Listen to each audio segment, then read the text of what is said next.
Weather Service in Sterling, Virginia has issued a severe thunderstorm warning for southeastern Frederick County in northwestern Virginia, northern Clark County in northwestern Virginia, the city of Winchester in northwestern Virginia, southwestern Jefferson County in the Panhandle of West Virginia, south central Berkeley County in the Panhandle of West Virginia, until 8:15 p.m.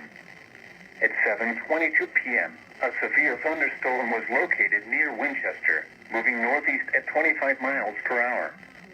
Hazard, 60 miles per hour in gusts and quarter-size hail. Source, radar indicated. Impact, damaging winds will cause some trees and large branches to fall. This could injure those outdoors, as well as damage homes and vehicles. Roadways may become blocked by downed trees. Localized power outages are possible.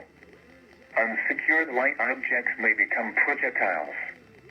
Locations impacted include Winchester, Millwood Pike, Berryville, Inwood, Stephen City, Midway, Brucetown, Greenwood, Gaylord, Clear Brook, Ridgeway, Bunker Hill, Stevenson, Wickliffe, Wadesville, Summit Point, Cedar Hill, Alvin, and Stringtown. For your protection, move to an interior room on the lowest floor of a building.